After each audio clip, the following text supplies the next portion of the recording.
Good evening, audience. Good morning, good afternoon, wherever you are. Welcome to this episode of Leitstern, Leitstern number 11, which will be the last Leitstern of this year, 2025. Unfortunately, we have not been able to live up to our promise of doing a monthly broadcast.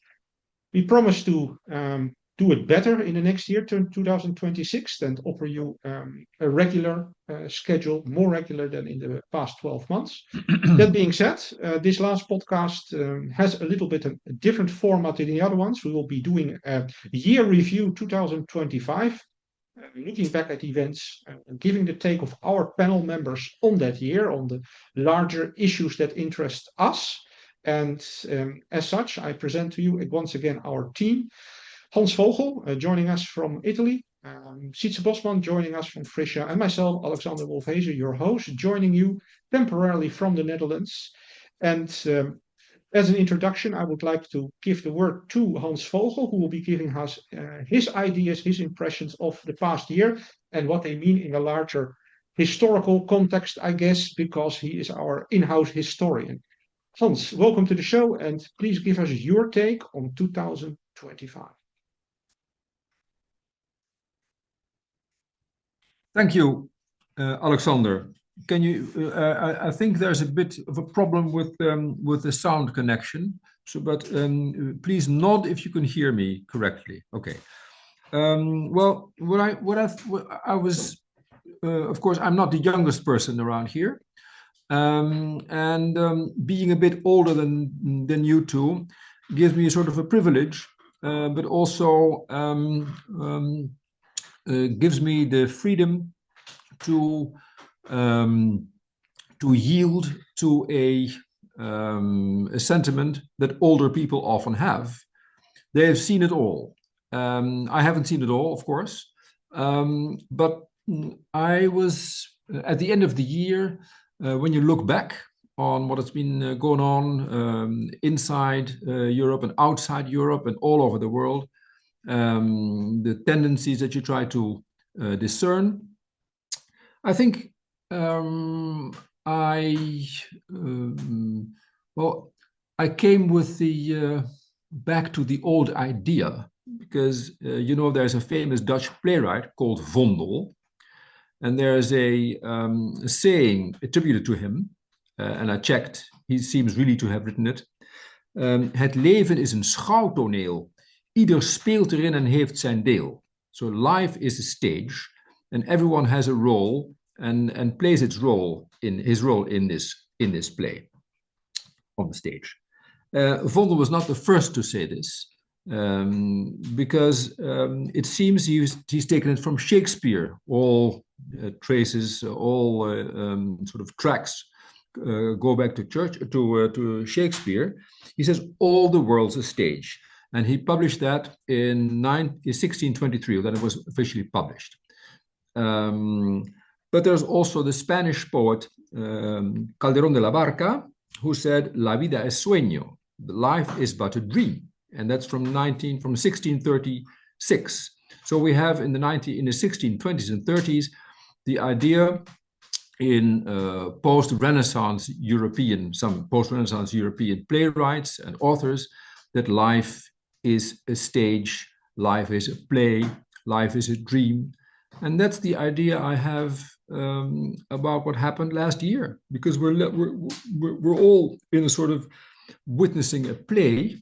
And the actors are not good. I think actors in the 17th century were much better, a higher level. They know their roles by heart, and the players that we hear, the artists or the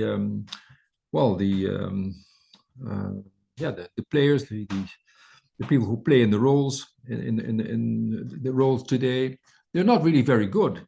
And I'm looking at the guy who plays the role of Dutch Prime Minister, Schoof, very bad actor. Looking at the actor in Germany, Merz, they call him the Kanzlerdarsteller, the guy who plays the role of Chancellor. So it seems we're actually in a play, and more than one people. I'm not the only one who remarks this.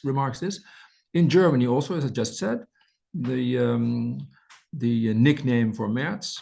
In the Netherlands, the guy Schoof, but also in France, Macron. All people who lead governments are actors. That's the very pregnant strong idea that I come away with at the end of this year.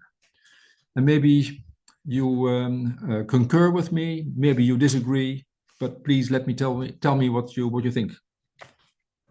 Well, I do think what you say hits the nail in the point of that things are getting revealed. Yes, so the last year has seen developments coming out in the open that were already in the make, I think, before.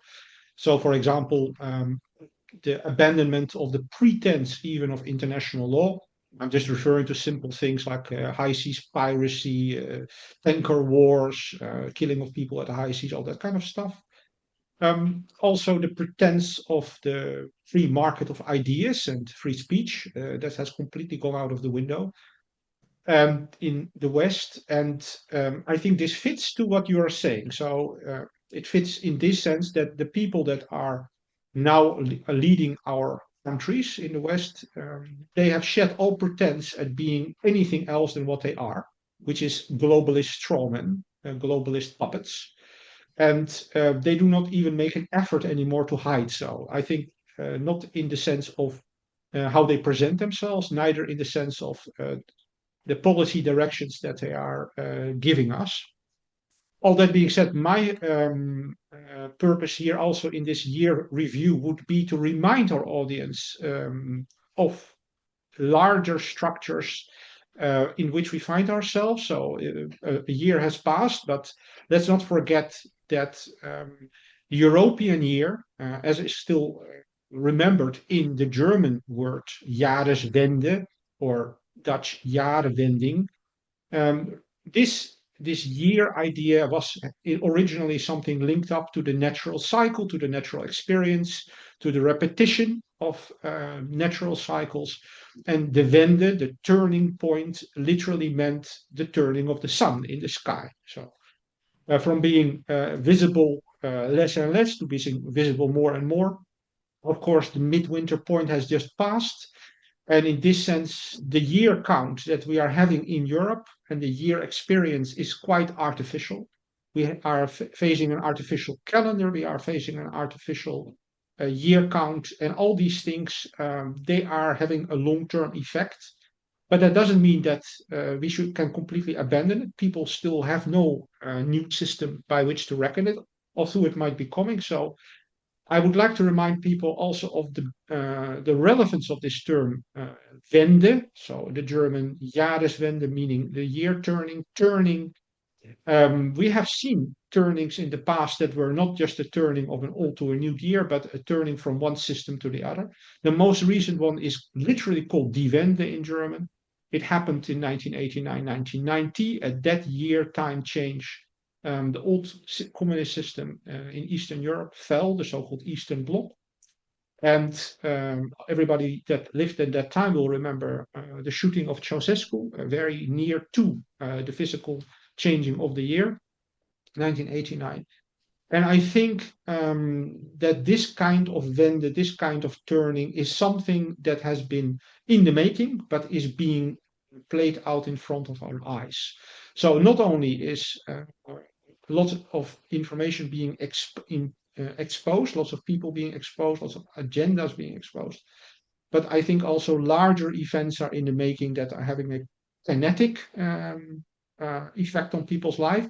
We have already seen in the last year quite dramatic examples of it. I just like to remind our audience of the great inflation that's taking place in Europe. People outside of Europe, they do not sense that because they might in their own countries be used to large inflation, like for example in Turkey or in parts of Latin America. But that for Europe is quite unique. Europe has been stable for several decades in terms of monetary purchasing power and of monetary systems.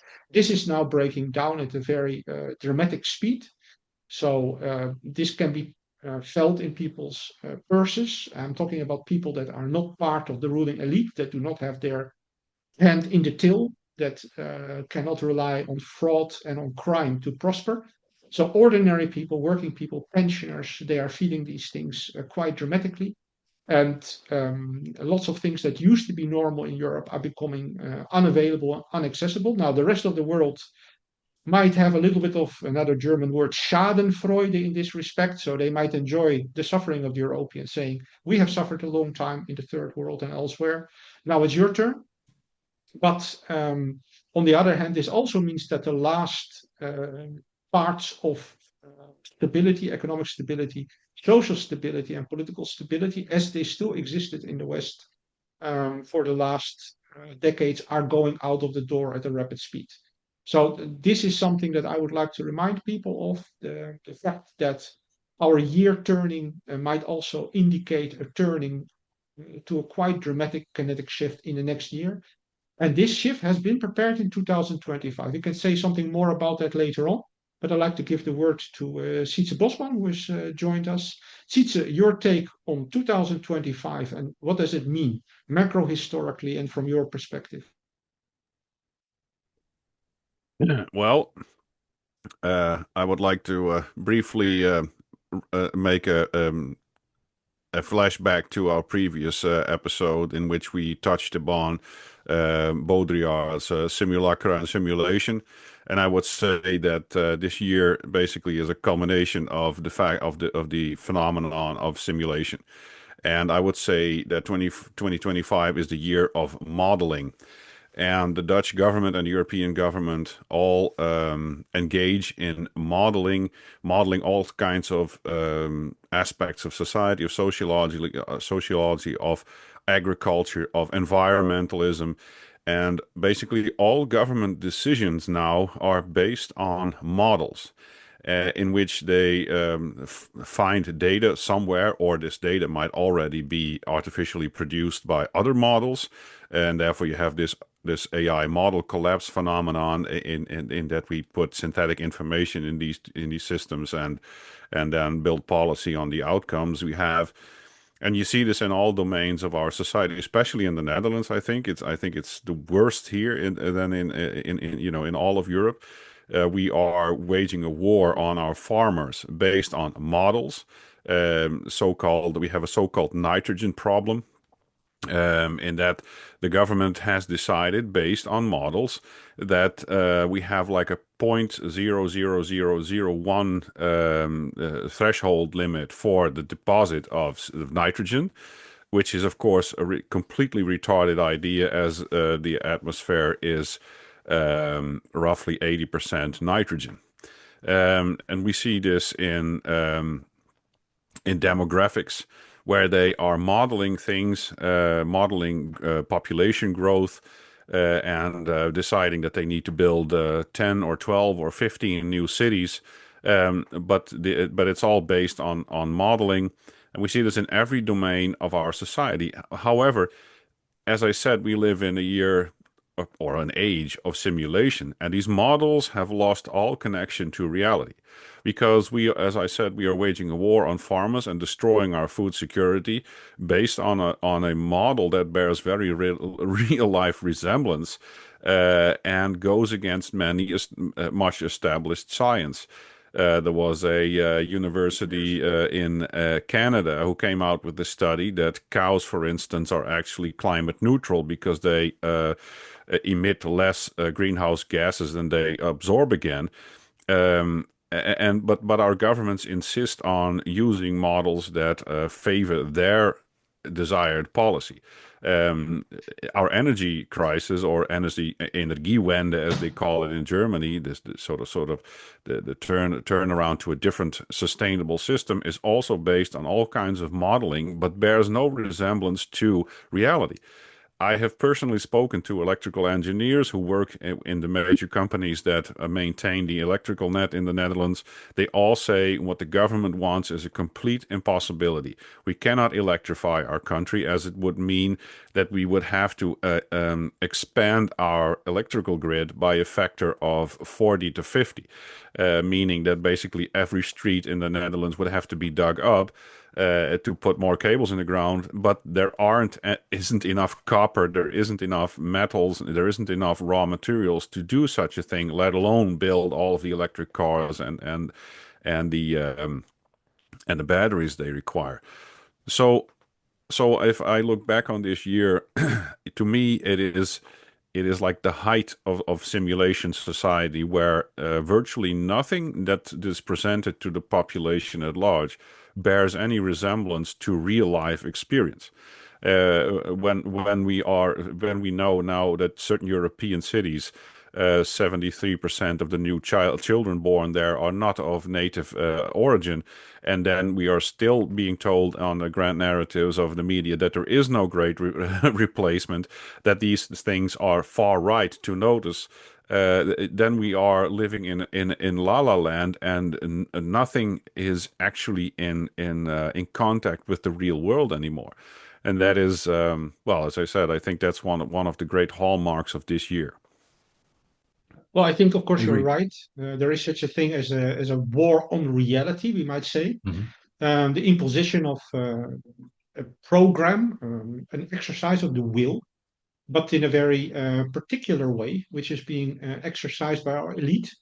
An example of these things is very easy to give. I mean, Sitsa already referred to, for example, the electrification of energy systems. Of course, cars are also famously being electrified with great disasters for people who are dependent on them for their living. Taxi drivers, truck drivers, and so on. In any case, a small example of how Agenda 2030 is affecting people on a very micro level, even, is in the way that the Dutch here in Holland, people are being forced to, they are micromanaged, literally micromanaged, like a neurotic housewife or a neurotic mother would manage a family. That is how we are being managed. To the point that, for example, a centuries-old tradition in Holland, the fireworks that are being shot into the air at New Year's Eve, they are being forbidden. They're being scaled down, scaled out, and literally prohibited in many cities starting next year. So that affects not only people's behavior, it affects also tradition, the longer run tradition in which people grow up and are being formed. I think this is quite important. So this Agenda 2030 is not only an exercise in kinetic power, economic power, it's also an exercise in, I would say, cognitive warfare on many levels. And we can delve deeper in it, but Sitsa, of course, brought out a very important topic, and that's the macro perspective. So the perspective of meaning, the meaning of historical events in which we are saying, and which we are experiencing, and he is pointing to the simulacrum that we have discussed earlier on. I think very well fits into this model of because also we can model what is happening, what is being done to us, and that model would be the simulacrum. And a good example of that is, of course, the man that deserves, without any doubt, the title of Man of the Year 2025 on the world scale. That's Trump, right? The year of Trump. If anything else, this has been 2025, the year of Trump. That's not a compliment, by the way. It's just a statement of fact. It's a personality that is obviously bereft of authority in any sense, political authority, moral authority, cultural authority, whatever, except that he has a beautiful wife. There's nothing to be said positively about this man, but he has put his print on the year in a very symbolic fashion. He represents the state of the West, the schizophrenia of the West, the senility of the West, the criminality of the West, and the increasing instability of the West as well. I think this is a very important factor also to take into account.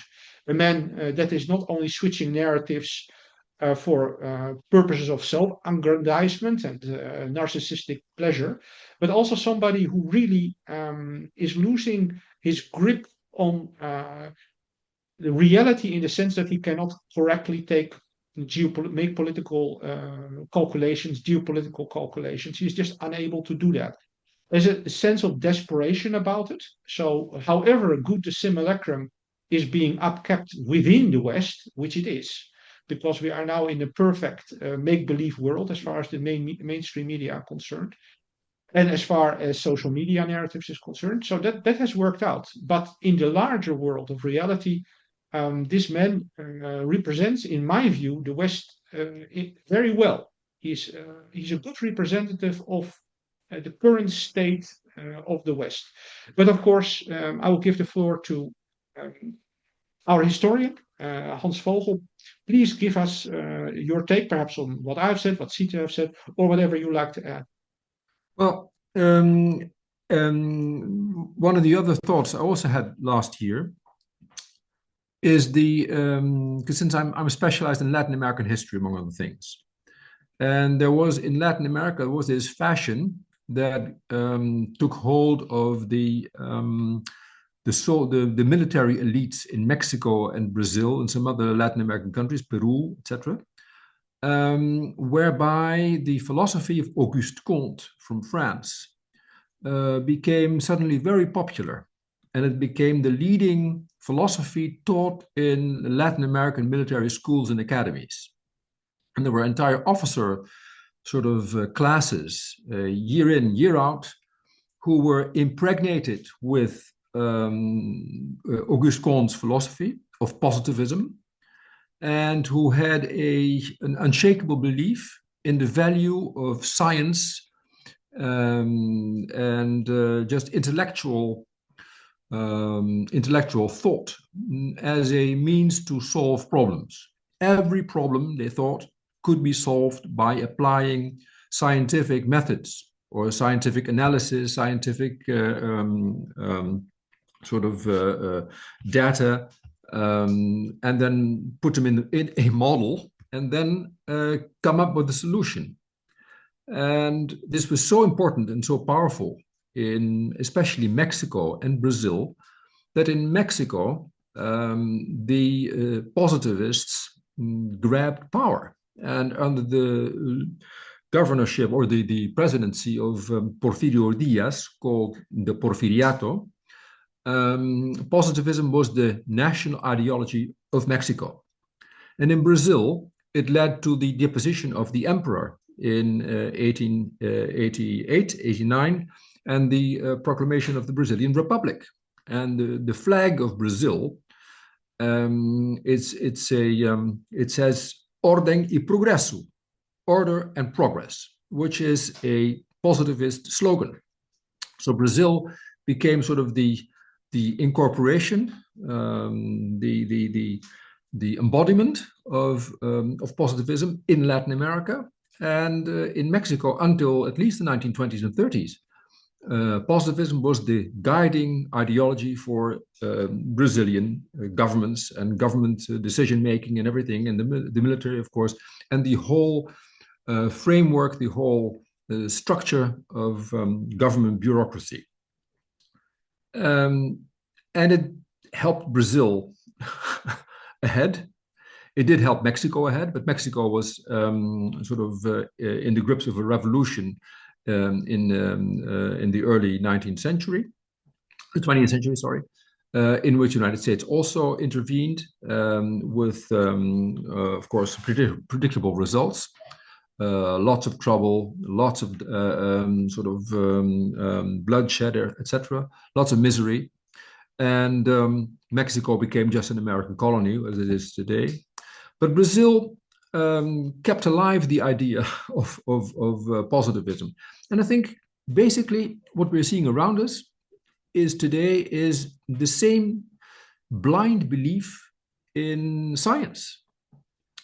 Not science the way it should be practiced, but science like a caricature of science. Science in which people, without blinking an eye or without giving it any further thought, newspapers, people in the street, government officials, they say, yes, well, most scientists agree that, and then there's anthropogenic climate change or whatever.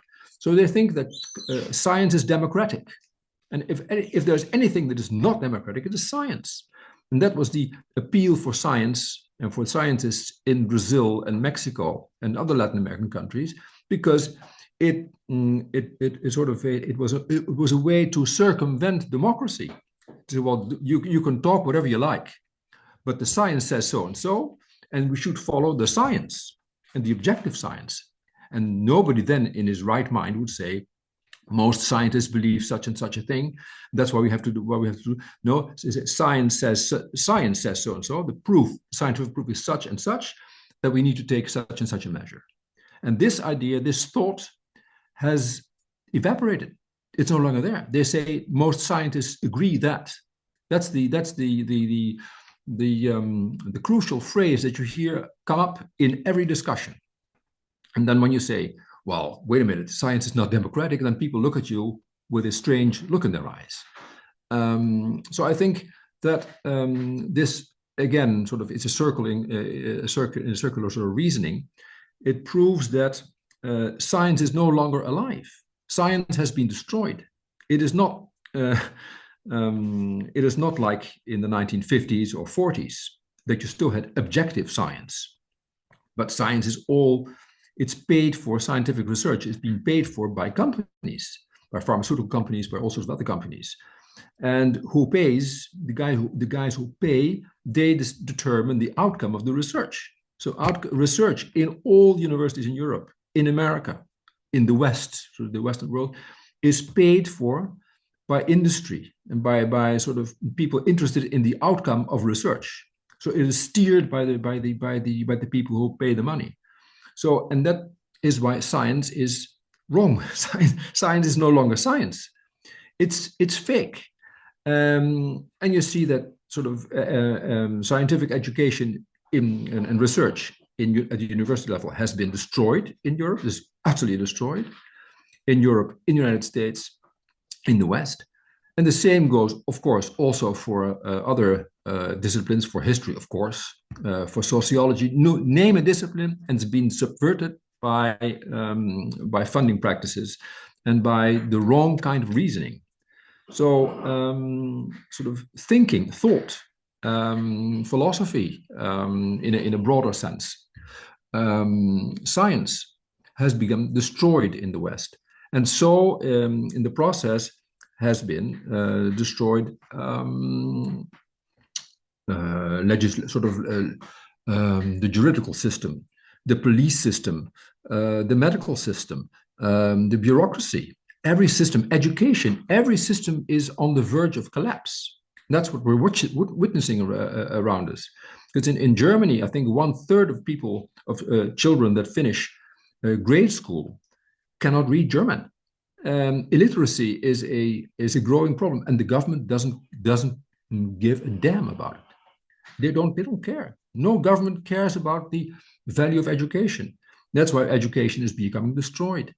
And you see this, wherever you look, you see that things are going from bad to worse, and that entire systems, the pillars that sustain our society and our way of life are being destroyed, on the verge of collapse. That's what a very strong sentiment that I have whenever I read the news or see things, sort of read things, hear things around me, and not in one country, but all over the world, in the West, of course. That's my take. Well, that's a very interesting point. I would like to react as well, but perhaps I should first give the floor to our in-house self-appointed philosopher, the Frisian philosopher. Sietse, do you have something to react to what Hans just said? Well, as you said, that science has become dogmatic, and that the positivist outlook or the positive philosophy has taken over. I would say that these problems all go back to the French Revolution and of course the rise of liberalism and of the belief in human rationale and the fact that we can understand and know the world by thinking about it. But this mode of thinking has precisely solved zero of our great problems. Sure, science has done great things. We have allegedly put people in space. We have large hadron colliders in Switzerland where we research the smallest particles of our reality. We have all kinds of great technological advancements, so to speak, but we really haven't solved anything of our great questions. Where did we come from? Is there any point to this life? Is there an intelligent design? Yes or no? Are things purely random? Do we live in a deterministic reality? Do we have free will? None of these questions have been satisfactorily answered by science, who has dug itself into this rational mode of thinking. Human beings simply are not rational, at least not all the time. Nobody is actually really rational. Human beings are sort of unguided projectiles that often operate purely on instinct and emotion, and then we dare say that we are rational. And science, as an entire institution, has fallen into this trap in believing that it is actually engaging in rational activities, while it is, just as you mentioned, often has a conclusion on the forehand and tries to match the science to their determined outcome. And this is all based because of money, of course. So the combination of capitalism and this wicked belief in rationality has made a match in heaven, where money flows to the people who parrot the party line. So, as you said, like 15 years ago, there was hardly a meteorologist or climate scientist. They simply were incredibly scarce. Nobody wanted to study, what types of clouds we have, and if it's a whatever type of cloud or whatever storm front or whatever tornado. These people were very scarce. And now we have literally hundreds or perhaps thousands of climate scientists. Do you really think that there was a tick up in interest in the climate? No, it's because the gravy train flows towards the scientists that absolutely engage in all of this climate fraud. And time again, we see facts coming through, not through established media, but through independent researchers, that, for instance, there hasn't been any warming in Antarctica for at least 30 years, or at least 70 years, excuse me. So, these narratives are falling apart, even though the scientists keep calling them. And as I said, that we live in a simulacrum when we have people who are quote unquote scientists deny biological reality and say that we have more species of human beings than men and women, then you know that it's simply all falling apart. So yeah, as I said, rationality and enlightenment hasn't gotten us anywhere. But let us not make the mistake and think that these things are new, that our problems are new. There's nothing new under the sun. So progress is a ridiculous idea. The fact that there is this sort of linear trajectory that we can follow to an ever greater humankind or human species is a completely stupid idea and goes against everything that tradition stands for. All we can do is ride the circle to its completion. And we live in an age that is obviously reaching maximum entropy. Every corner of the world is in unrest and in turmoil. Like Iran is now, the people are rising up to get rid of the religious leaders. In virtually every corner of the world, there is strife, there is discontent, there are people rising up, there are people in poverty, people are, it's this Kali Yuga, it's this age of things falling apart. And that the fact that we have technology sort of obfuscates this idea that we are racing to the completion of our Iron Age. And I believe Oswald Spengler wrote a book about this called Man and Technics, in which he precisely describes that technological man basically hasn't achieved anything that our forebears also didn't achieve without technology. It's just it's just glitter and glamour, basically like a layer of sparkles over our problems that we have always faced. We have always faced, elites that turn corrupt. We have always faced lies and deceit and deception and untruth and manipulation and exploitation. These things are simply always recurring. Why, I do not know, if it's human nature or if it is a malevolent force operating on human beings. I cannot tell, but these things are recurring, and well, yeah, I leave it at that. Well, I think that, of course, Hans brought up this topic of science, right? Science is something that is also not unimportant in understanding events of 2025. To bring it back to the theme of the podcast. In any case, I concur. There is a acceleration in terms of, let's say, shifting to scientific models for public governance and for public behavior, even, and for managing society, for engineering consent. This scientific modeling is, of course, an illusion, as Sietse pointed out. Of course, here the definition of science is very important. We are talking here, of course, about modern Western science, which is very particular and geared towards material life and towards technology. So, to quote our great colleague, dissident Dejan Georgiani, he said that techne, so technology, and that is what most of science these days refers to, techne has its own trajectory, has its own independent power, and he says it enframes our thinking. That might be true in a public perception, in the sense that it affects, as Hans said, education, academic research. But I think our friend Giorgiani forgot that also the framer can be enframed. So he says the enframing system, techne, is having an effect on public perception, on public life, on how a culture develops, and on the ability to know even.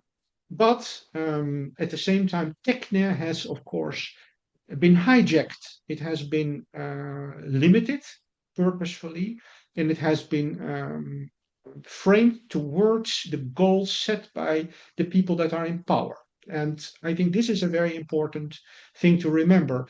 The science is nothing that we are now having in the West. The scientific modeling, the scientific disciplines, they are nothing more but an outflow of power politics. I think science is a function of power in a certain sense. And I think this is something that tends to be overlooked.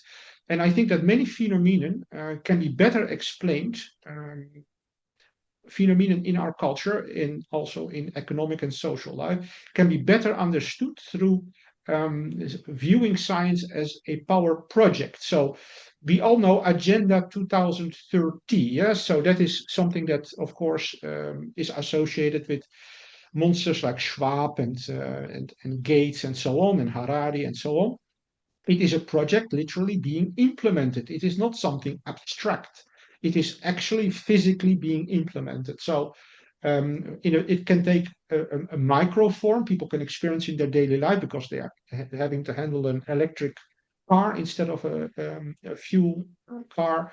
It can also affect energy prices on a very kinetic level. But I think that this larger program, it is not merely based on an abstract program, ideologically driven. It is also related to the elites' insight into greater cycles, greater time cycles. So Sietse brought up the greatest time cycle that we can observe, the Kali Yuga. So undoubtedly, our elite is aware of time cycles in a larger sense. One of them, of course, would be the so-called economic modeling of the fourth turning. People can look that up if they are interested in it. The fourth turning, which is said to be underway, which is repeating across Western economies and social life, and has a big impact, a very kinetic impact. And I think that by this calculus, we already can come closer to interpreting 2025. 2025 is, of course, a significant lustrum point on the road to 2030. The 5-year circle is clear from 2020 to 2025. It's the unspoken or spoken Great Reset, the first part of it, the first 5 years completing the 10-year phase to 2030. And I think certain goals, signposts, have already been passed in the last year. I mentioned, for example, the completion of the, in German you call it the Gleichschaltung, yeah, so the equalizing of the press throughout the West, being completely guided now by mainstream narratives, directly implemented in all sense, even in the social media. So the last free speech realm used to be called TikTok last year. Most people might find it a ridiculous place, but it was one of the few places where certain truths could still be spoken. That has also been eliminated. It has, of course, been put under Israeli control. So to be sure that that outlet is also stifled. So we have completed that cycle, the Gleichschaltung in the media. And we are also seeing, I think, the completion of the narrative closure. So people are now being literally gunned down for not sticking to the narrative. I'm referring to people like Charlie Kirk, or they're being shut down in a indirect sense. A very drastic example was, of course, what happened to our colleague in dissident broadcasting, Jacques Beau, a Swiss army colonel this month. He has been put under EU sanctions, although he lived on EU territory as a Swiss citizen, which is quite ironic. In any case, these are clear signs that certain hallmarks are being reached, that certain milestones are being passed, and that certain goals are being reached by our hostile elite throughout the West. And I think this is another thing that is quite important to note about 2025, that certain programs are nearing completion, certain program phases are nearing completion. And that brings me to the last part of our podcast, and I would like my fellow panelists to give their view. And that is, of course, after looking back, looking ahead. So what are we seeing? What is going to happen in 2026? Let's take a historical look at it. Hans Vogel, what do you have to think? What do you have to say about that? Well, history is dealing with the past, not with the future. So I could be very short, give a very short answer. But if sort of if my sort of my what I feel of what I think I see does not deceive me, we'll see more of the same, and we see, well, maybe I hope to see it also. Maybe, well, I don't know exactly how to put it. I hope to see the collapse of the European Union and the collapse of the political system in the Netherlands and in other European countries, because basically what we have been seeing in the past year, we haven't talked about that, is the total charade of the political theater in the Netherlands. It's as you said earlier, the appearances are no longer being maintained, not even the appearances. It's just it's a child's playhouse or whatever. It's totally infantile. It has no meaning. It cannot interest anybody, and it's totally meaningless and senseless what's being said in the political realm in the Netherlands. And that's usually what you see before something collapses, because before you see the total collapse, you see that the people sort of leave en masse. Like 2 years ago, 1/3 of the parliamentarians left and didn't go for re-election, and the same this year. I think also dozens of people of representatives in parliament no longer didn't go for re-election, didn't run, which is, I think, telltale. If the people in politics themselves do no longer believe in what they're doing, then the system itself cannot be maintained. And you see signs of this also in Germany. if I'm not mistaken, by what I read on Telegram, which is also one of the channels that still permit some sort of freedom of information, I think. But the same in France. So I think that European governments are on the verge of implosion. Maybe civil war here and there, but violence, but people are being fed up. They're fed up with high, as you said, high prices, inflation, and not being able to make ends meet at the end of the month. This increasing scarcity of all sorts of sort of products that they're used to. Coffee is becoming outrageously expensive. Chocolate, olive oil, you name it, and it's becoming outrageously. Eggs, butter, milk, anything that people need for a normal life, to feed themselves properly, as they have been doing for hundreds of years, or for a long time, that's becoming a problem. And this will no doubt leave a trace, and will have results also in a way that nobody can foretell and foresee. So I see a lot of insecurity and random violence and desperation all around, in the Netherlands, in Germany, in France, in Spain, and the way that the government will react to this is by violence. So there will be a lot of violence, I think, next. As in England, what you see in England is that there has been a full-fledged fascist regime, or sort of hardline dictatorship, being rolled out in England. Well, we're in the final stages, where I think 15,000 people are being jailed each year because of what they write, say on social media. I mean, it's ridiculous. And this cannot go on for much longer, I think. But maybe I'm optimistic. Sietse, your take.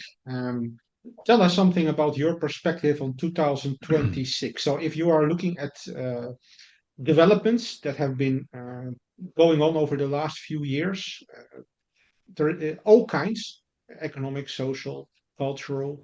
Of course, if you look at these lines, these trajectories, they're going in a certain direction. Of course, from a traditionalist point of view, which you and me share to a large extent, that's a downward slope, an increasingly steep downward slope.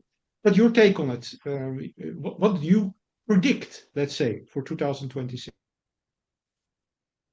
Well, I would say that 2026 will see the revival of a great European tradition, and that is the redrawing of national boundaries. I think that Ukraine will actually cease to exist as a country, and that it will be partitioned up. That Russia will have a part, and that some part will go to Poland, and perhaps divided to other countries.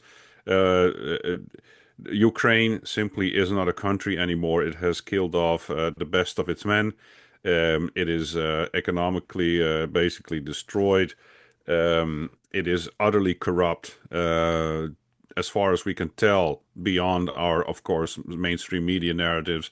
The population actually hates Zelensky. They know that their president is utterly corrupt, and uses all kinds of foreign money to buy ski resorts and luxury hotels and all kinds of stuff like that. And that his wife goes shopping to the most expensive city shopping centers all over the world. And so I think that will be one of the major changes, that there's a, if you consider Ukraine as a European country, then yeah, it will be divided up. There's no solution in which that scenario simply isn't thinkable, because Ukraine is going to lose. 100% certain. They simply do not have the manpower anymore, or the equipment anymore, and NATO simply, none of the Western countries, mind you, is running a wartime economy. None of the NATO countries has ramped up their military production. Not in small arms ammunition, not in large ammunition for artillery shells or bombs. They have been giving what we already have, basically stripping our own military. So some of the best military strategists that are on internet right now, like Colonel Douglas McGregor or Scott Ritter, for instance, they analyze these things very well. And NATO nor America is actually in a position to wage war on China. America has already made very clear that they do not wish to. So Ukraine is done and over. They are simply going to lose this war. And this will have major implications. Russia will have access to Odessa again and have a seaport. And as you know, people who write about multipolarity and speak about this is where we are going. We are going to not have the unipolar American world anymore. We are going to have a multipolar world in which we have all kinds of power centers, making use of their influence. And I believe that America, or at least Trump, um, sees this and realizes this, that their position simply isn't tenable anymore because they have so much debt. They cannot maintain their 900 bases that they have all over the world. They are going to close all of these bases, bring their men home, and focus on their own politics first and getting rid of their enormous debt. Because they understand that China and Russia will move away from the petrodollar and possibly even start trading oil in a different currency, and all of these things might very well happen in the next year.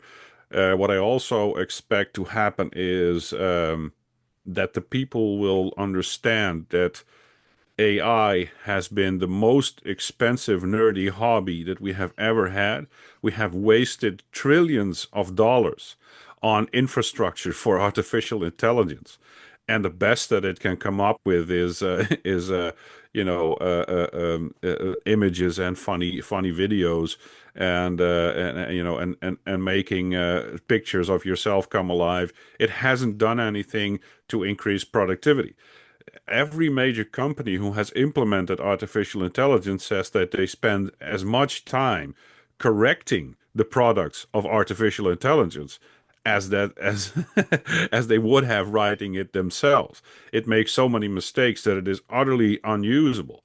And but insane amounts of money have been spent on data centers and electrical infrastructure. Just now in the Netherlands, we saw in the newspapers that data centers, one data center uses around 2 million liters of water. If it's monthly or yearly, I bet it's monthly. It's an enormous amount of fresh drinking water, and at the same time, our government says that there isn't enough drinking water for for the Netherlands peoples. So yeah, I see the collapse of AI, and as I already said in our previous podcast, I think that the collapse of AI is actually going to take down a lot of the digitization, or let's say our fancy with digitization, because we are moving to an internet where we cannot really trust that anything is real. There is so many clips and movies, things are already out there that are AI generated that we cannot tell if it is real or not. And that's one. I guess you could say that with the collapse of AI, there's also going to be some sort of collapse of the simulacrum that we talked about. All of these falsified grand narratives are going to come down because they bear no relevance to reality anymore. People see, um, people are going to see that Russia is going to win. That's going to be completely undeniable. And yet our governments have continually stated that Ukraine is going to win, that they are superior, and that they have the backing of NATO. And NATO is just going to look like all dumbfaced, as a collective.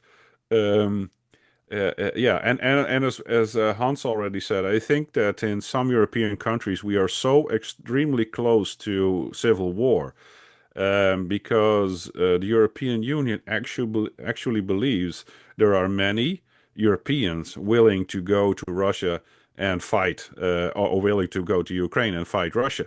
when they are sick and tired of their own tyrannical overlords.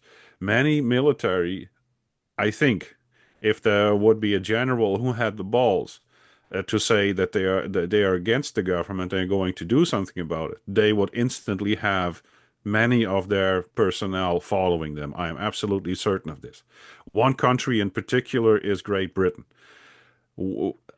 Great Britain now expressly targets white, young British men to join the military because they foresee a fight with Russia. But these young white men have been demonized and marginalized in their own country, and they are they are absolutely enraged by their own government that keeps importing these Pakistanis and Indians by the boatload and does nothing about illegal immigration, where daily Brits are being killed. These people are, yeah, I can almost taste it. They want civil war. They want to go to arms and kick out their politicians. And we, of course, know historically, these politicians are not awaiting really nice futures if that really happens. They are going to meet very violent ends, and but they apparently are unfazed by this. I'm absolutely certain that there is going to be a catalytic event, perhaps the next murder or the next rape, and we say, well, we have tolerated so much, yes, but eventually it is just going to be too much. And every day we are seeing, just now, this week came out, there was a young journalist or independent journalist in America who visited, for instance, all kinds of daycare centers run by Somalis, right? So there was in the city of Minnesota, there were dozens of child care centers opened, but none of them had actually children in them. And each of these child daycare centers get $2 to $3 million of state sponsorship every year. But it turns out to be a complete fraudulent Somali-run fraud system involving billions of dollars. And this, you can now taste that the Americans too are so upset by being set in last place by their own government, but that these people, can get away with millions upon millions of fraud. Something like that is going to happen in England. Perhaps it's going to be the revelation of the true extent of these grooming gangs in Rotherham and stuff. But there will be a catalytic event that will ignite it. It could be France as well. It could be England. But there will be deep trouble. Absolutely. Well, of course, you can say that your take, Sietze's take, it's something like in the terms of the German saying, besser ein schreckliches Ende als ein Schrecken ohne Ende. So in English, that would mean something like, it is better a terrible end than a terror without an end. So I think the sentiment that Sietze expresses, it is going in that direction, saying we are reaching the breaking point on many senses, right? Demographically, economically, socially, culturally, geopolitically. And I concur with him. This breaking point is already being breached in many senses. And one of the advantages of that is what Sietze also pointed out, it's the narrative breakdown. So the mainstream narrative has broken down completely. I think there's hardly a soul alive who really still believes it. The nature of the mainstream media and the social media in the West is now very similar to what happened in the Eastern Bloc just before Die Wende, 1989. So total divorce from reality, and people, they tend to believe the opposite of what is being told them, even as far as the weather and sport predictions are concerned. But I believe that there is another quality which we tend to forget. So I share the hope that Sietze expresses. This means the cataclysmic change, that we would see that in 26, but there is some arguments that militate against it. So he quoted Douglas MacGregor, which is of course a military specialist and well respected. I have followed his views also regularly, and we should not forget that Douglas MacGregor said somewhere in the middle of 22, so when the Ukraine war started, that he guessed it would be over by the winter 2023. And in the summer of 2023, he said, I guess the winter of 2024. And in 2024, he said, I guess the winter of 2025. And now you have to ask a big question. Okay, so Russia was about to win, could have won, undeniably, could have ended the war probably in a few weeks' time. I mean, they have weapons in their arsenal that could have done that already 2022. So why didn't that happen? And I would say the things that happen, they happen for a purpose on both sides. It's not just a war, it's a theater, like Hans said. We are seeing a theater being played out, and it serves both sides pretty well. Of course, it also serves certain people in Ukraine very well, although I wouldn't call them Ukrainian. They are the ruling elite, and this ruling elite has allegiances that are not Ukrainian. And I think also in Europe, there are many people that are served very well by this war. And why stop a good thing if you can keep it going for some purpose? It is conceivable that even if there's just 100 Ukrainian soldiers and 100 mercenaries left, the Russians would still not advance if it doesn't suit them. People do what suits them. So I think, in terms of military strategy, geopolitical strategy, this conflict undoubtedly serves larger purposes. And one of the purposes that that we can see in Europe is what it does to Europe. Means deindustrialization, impoverishment, social resets, destabilization. Perhaps these purposes are more relevant than the military strategy in the field. I think they are rather details. I think as far as a war of attrition is concerned, that's also true. There is a war of attrition, which is undoubtedly militarily going to the side of the Russians. We should not forget, by the way, to mention that 2 million Europeans have been killed in that war, already only in the Ukrainian side. These are white Christian Europeans. A much smaller, but also significant number on the Russian side. A large proportion of these in the last year. So we can be a little bit humble and say that here.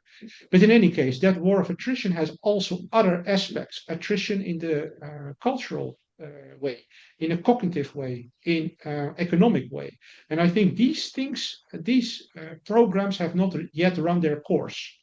And I think that war, these days, we can see that on both sides, is carefully stage managed. Like Hans said, there is a stage management going on here. And we have seen, for example, the glove approach, the velvet glove on the Russian side. There have been no bombardments on population centers in the Ukraine. There have been no cowardly assassinations of leaderships in the Ukraine by the Russian side. On the other hand, we can see that the West has been careful thus far. Every time that they have overreached the lines, they have withdrawn from the Black Sea, stopped their attacks, not gone ahead with certain launches. This is a carefully crafted and carefully played game, and it seems to serve everybody's purposes very well. And of course, this war can also be stage managed on other fields. It can be, if need be, extended territorially to another state. And that does not mean that automatically that would involve a bigger war. It could just be that another state, let's say Romania or Poland, falls in the same Ukraine trap and is being used in the same way. You could imagine a scenario like that. It is this great American commentator who has been long around. He is called Gerald Celente. He runs this very great outfit, Trench Journal. And he always has this beautiful saying, when all else fails, they take you to war. That means war serves a purpose. It means, his saying means it is an extension of politics. And I think this extension is already hitting Europe, but is probably going to have a quite nasty tail end in the next year. I think this is going to continue and it's going to get worse and worse, including in the sense that it might entail what Sietse mentioned, a civil war. Because if there's one thing more horrible than war between two countries, it's a war within a country. I mean, history does definitely teach that. And I think what's better material for a civil war than a country that is racially divided, ethnically divided. And if one thing the hostile elite has been able to do over the last decades, it is to create artificial demographic ethnic problems in the country. This is like they have been collecting this great reserve and this great reserve army in our midst in certain Brown sense. battalions. Yes, and in a political sense, in a military sense, in an economic sense. And it is like they have been creating this reserve to one day write a check, a blank check. And it might be cashed at some point or another. So I concur with Sietse. That's another risk that should not be underestimated. That all being said, I will give the last word to my fellow panelist. Hans Vogel, you have something to add, perhaps? Well, since we're talking about the predictions, and I remember having read 25 years ago, I used to be a very avid reader of De Defensa, a site operated by a French philosopher, Philippe Grasset, a very lucid person, who was born in Algeria and now lives in Belgium, where he manages this website, very good website. He said at that time, 25 years ago, around 2000, he said the JSF, the Joint Strike Fighter, now F-35, will be the undoing of NATO. Mark my words, he said. This plane will create so much problem, and you see it does create problems, but because 1/3 of all JSF or F-35s has to be grounded on average, because there are so much technical problems involved with them. So there's this expensive weapon. It costs a fortune, an unspeakable fortune, which cannot be used in war. So it's a hammer you cannot use, and it's being sold and being bought all over Europe, and it will be the undoing of NATO. And I think we're nearing that point where NATO will be undone by a JSF, because the JSF also proves that it is worthless in the Ukraine, in what's happening in the Ukraine. So maybe that's an upbeat thought to. Sietse, do you have something to add? Perhaps give you the last word here.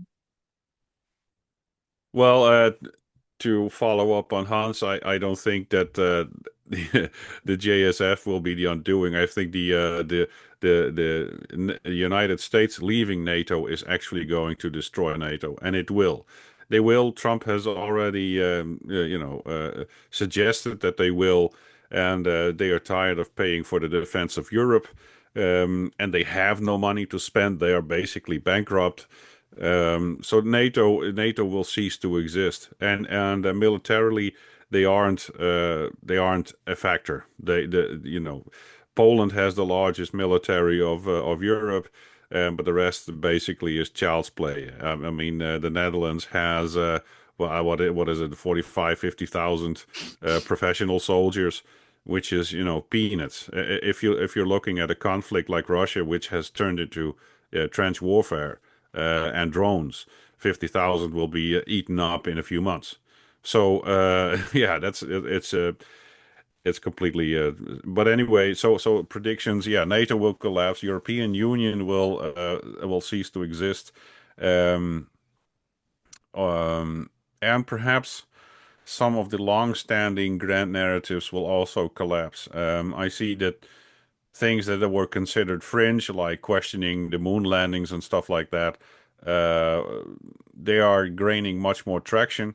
People are starting to ask questions why the source material isn't available anymore, for instance. And NASA said, well, we accidentally recorded another something over the moon landing recordings. Right.